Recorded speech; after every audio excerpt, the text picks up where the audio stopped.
माँ और सास में अंतर कुछ नहीं।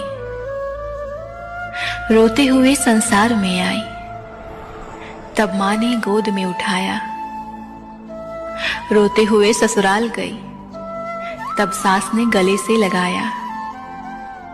माँ ने जीवन दिया, तो सास ने जीवन साथ ही दिया। माँ ने चलना बैठना सिखाया, तो सास ने समाज में उठना बैठना सिखाया।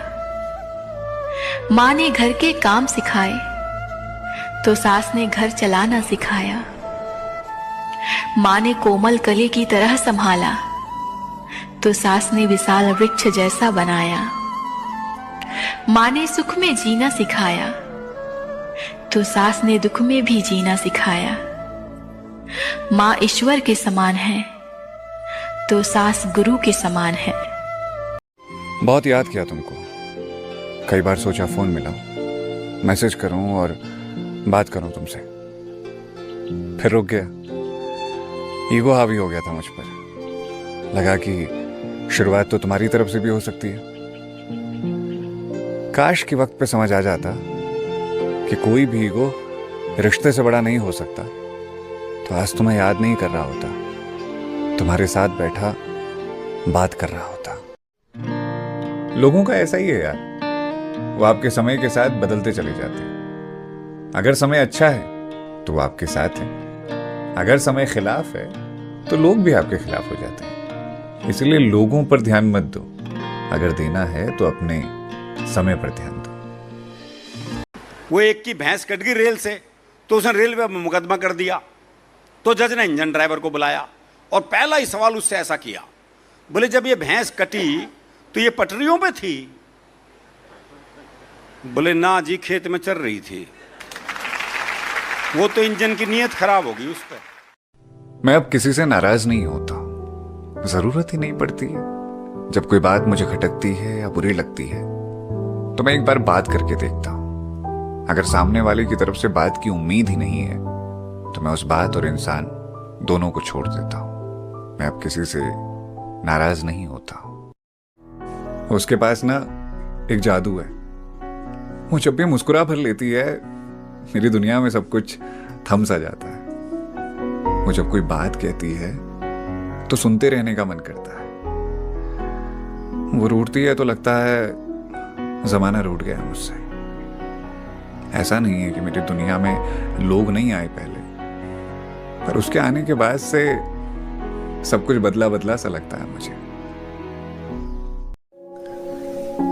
जब हम कभी किसी को अपनी परेशानी बताते हैं ना, तो हम नहीं चाहते कि वो उसका कोई हल निकाले। हम चाहते हैं वो बस सुन ले हमारी बात को, क्योंकि कभी कभी ना बस सुन लेने भर से बहुत कुछ ठीक हो जाता है। मैं अब किसी से नाराज नहीं होता, जरूरत ही नहीं पड़ती है। जब कोई बात मुझे खटकती है या बुरी लगती है तो मैं एक बार बात करके देखता हूं। अगर सामने वाले की तरफ से बात की उम्मीद ही नहीं है तो मैं उस बात और इंसान दोनों को छोड़ देता हूं। मैं अब किसी से नाराज नहीं होता। किसी इंसान को पाने के लिए उसके सामने आंसू बहाना सही नहीं है। मोहब्बत कोई बच्चों का खिलौना थोड़ी है जिसे रो रो करके हासिल किया जा सकता है। जिस इंसान को तुम्हारी जिंदगी से जाना था वो कब का जा चुका है। अब अपनी इज्जत की धज्जियां उड़ा के उसे बार बार बुलाने का कोई। हमारे यहाँ जब हुआ चुनाव हो गया, लोग जीत गए, तो एक नेताजी हमारे गांव में गए। हमारे दादाजी खेत में काम कर रहे थे। अच्छा। तो नेताजी ने मेरे दादाजी से बोला कि और किसान जी कैसी है आपकी गन्ने की फसल? तो मेरे दादाजी ने नेताजी के पैर पकड़ लिए। बोले कल ही अभी हम शपथ खाए हैं, टीवी पे भी नहीं आया है, तुमको कैसे मालूम पड़ा कि हम ही कृषि मंत्री हैं? तो मेरे दादाजी ने कहा बेटा जब तुमने गेहूं की फसल को गन्ने की फसल बताई तब भी हम समझ गए हमारे प्रदेश के कृषि मंत्री आप ही हो सकते हैं। इसके नीचे का पद नहीं मिल सकता है आपको भाई साहब। अगर कोई लड़की बेइज्जत होके भी अपना रिश्ता निभा रही है, घर छोड़ के नहीं जा रही है, इसका मतलब ये नहीं कि वो कमजोर है। इसका मतलब ये है कि वो उस घर की इज्जत को बनाकर रखना चाहती है। आईएएस और वकील में एक ही अंतर है, आईएएस से पूछो कि एक ओवर में कितनी गेंद होती है, तो कहता है 6। और वकील से पूछो तो कहता है कि गेंद तो एक ही होती है, 6 बार फेंकी जाती है। जो उत्तर दिया हमने, आप समझ पाए? अरे यहाँ बहुत हल्ला कर रहे हैं सब। नहीं, आप हल्ला नहीं हो रहा है, आप सुने नहीं। हाँ, सुन लो। आपको तो पूछना था, सुनना थोड़ी था। समस्या तो यही। महाराज जी, मेरा एक क्वेश्चन था कि जैसे सच बोल के जीना चाहिए कि झूठ बोल के जीना चाहिए? ये क्या था? और दूसरा प्रश्न ये है कि ईमानदारी से जीना चाहिए कि बेईमानी से जीना चाहिए?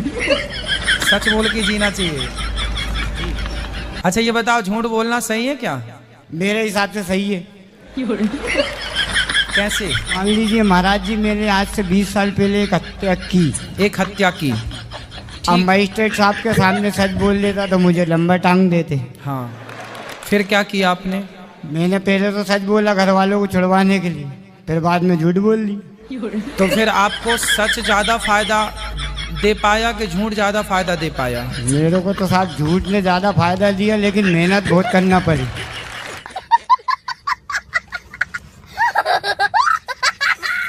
ए माँ, केस है। छोड़ अपना काम कुम, लंबी लंबी फेंकांगा आज। आजा। ठीक से। मेरी माँ ने दहेज में रेल मिली थी। इतनी लंबी भी कौन फेंकनी? एक खिलौना मांगती थी मैं, तो पापा खिलौनों से मेरा कमरा भर जाते थे। फिर पता नहीं क्यों पापा कई दिन ऑफिस पैदल ही जाते थे। फिर एक दिन अपने पसंद की ड्रेस मांग ली, तो लिफाफे में ड्रेस के साथ एक सुंदर सा गहना था। लेकिन पता नहीं क्यों पापा ने उस दिवाली पे पुराना कुर्ता ही पहना था।